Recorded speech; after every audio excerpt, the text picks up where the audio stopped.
안녕하세요, 전청입니다. 이번 시간은 미국 스타트업이 누릴 수 있는 혜택, 회사를 매각할 때, 엑싯할 때 창업가 또는 투자자들이 누릴 수 있는 세제상의 혜택에 대해 간단히 다뤄보겠습니다. 예전에 다룬 영상에서요, 그 R&D 텍스 크레딧이라는 걸 얘기했는데요. 이와 더불어 미국의 스타트업들에게 제공되는 대표적인 텍스 베네핏인데요. 굉장히 중요하고 또 미국 회사의 창업 멤버 또는 미국 회사의 투자자이기 때문에 누릴 수 있는 굉장히 큰 혜택임에도 불구하고 의외로 많이 다뤄지지 않았었던 것 같고요. 그런 이유로 많은 사람들에게 아직 잘 안 알려진 것 같더라고요. 그래서 그 내용 한번 살펴보겠습니다. 이 법에 대한 간단한 설명은요, 미국에서 스타트업 회사를 세워서 5년이 지난 이후에 이 회사를 매각할 경우에 이 회사를 창업한 창업자는요, 이와 같은 매각으로부터 나오는 이익에 대해 1,000만 불까지의 소득에 대해서는 세금이 면제된다라는 그런 내용입니다. 굉장한 거죠. 자, 그럼 차근차근 그 배경과 조건을 살펴보겠습니다. 미국은요, 스타트업을 포함한 중소기업에 적극적인 어떤 장기 투자를 장려하기 위해서 이와 같은 스타트업 투자에 대해 여러 가지 세제상의 혜택을 제공합니다. 그 중 하나로요, Qualified Small Business Stock, QSBS라고 하는데요. 이 주식에 투자하고요, 여기서 발생한 투자 이익에 대해서 면세 혜택을 제공하는 건데요. 이건 세법 1202조에 해당이 됩니다. 물론 이 세법 조항을 기억하실 필요는 없겠고요. 좀 더 구체적으로는요, 이 QSBS에 투자를 할 경우에 투자자가 향후 5년 이후 주식 매각을 통해 이 투자금을 회수할 때 발생하는 이익에 대해서 1,000만 불까지 면세 혜택을 받을 수 있다는 그런 내용입니다.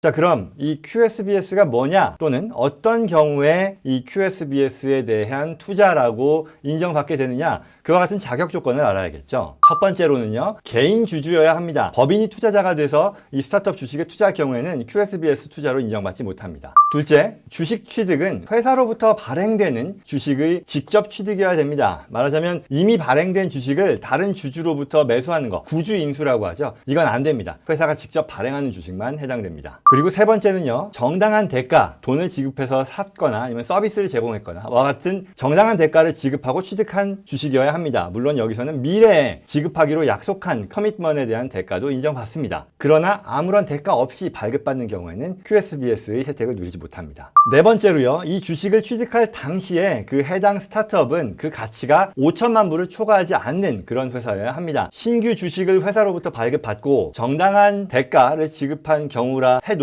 발급 시점의 회사 가치가 5,000만 불 이상의 경우에는 QSBS의 혜택을 못 누린다는 거죠. Qualified Small Business Stock이니까 이 스몰 비즈니스로 인정을 못 받는다는 그런 뜻입니다. 다섯 번째요, 이 투자자가 주식을 보유하는 기간 동안에 이 투자된 회사는 적절한 비즈니스, Qualified Business라고 하는데 여기에 종사해야 합니다. 여기에 좀 어려운 부분이 있는데요. 적절한 비즈니스 또는 적절하지 않은 비즈니스에는요, 법률, 회계, 금융, 투자, 보험, 여행, 요식업 등이 있고요. 또한 여기에는 엔지니어링 서비스도 들어갑니다. 특히 이 여러 스타트업 기업들이 엔지니어링 서비스에 해당되지 않는지 확인해야 되는 경우가 종종 있다라는 거죠. 의외로 이로 인해 낭패를 겪는 경우가 있다 보니 나의 비즈니스가 이 피투자 회사, 스타트업 비즈니스가 퀄리파이드 비즈니스에 해당되는지 잘 확인해 보셔야겠습니다.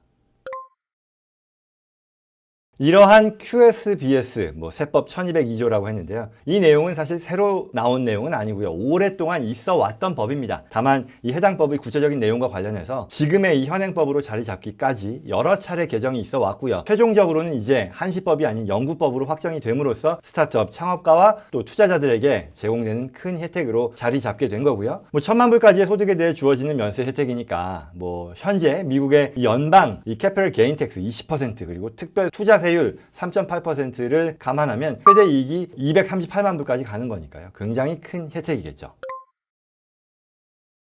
이 영상을 보시는 분들 중에서도요, 한국의 스타트업 창업가들로서 처음에는 한국 회사의 형태로 비즈니스를 운영하다가 어느 정도 비즈니스가 궤도에 오른 뒤에 미국 회사로 전환하는 소위 플립을 계획하는 분들이 있을 텐데요. 미국 회사로 플립을 하려고 마음먹는 이유 중에 하나가 미국 투자를 더 잘 받고자 함인데, 앞서 말씀드린 이 QSBS의 혜택을 보더라도요, 미국 투자를 위해 미국 회사로 운영하는 게 좋겠다라는 판단은 쉽게 할 수 있을 겁니다. 이와 같은 QSBS 면세 혜택을 누리기 위해서는 다른 회사에 투자하는 것보다는 미국 회사에 투자해야 되겠다라고 선호하게 된다라는 게 분명한 거죠. 따라서 미국 투자자들로부터 투자받기를 원하는 한국 기업이 미국 기업으로 플립하는 것은 당연히 이런 면에서 유의미한 결정이 될 거라는 거죠. 더 나아가서 앞서 말씀드린 대로 이 QSBS 혜택을 누리려면 투자를 한 이후에 5년이 지나야 된다라고 했으니까요. 주식 보유 기간 조건을 빨리 충족할 수 있도록 플립을 내가 하기로 마음 먹었다라고 하면 최대한 빨리 진행해야 된다라는 그런 이유에 대한 뭐 또 판단을 할 수도 있는 거겠죠.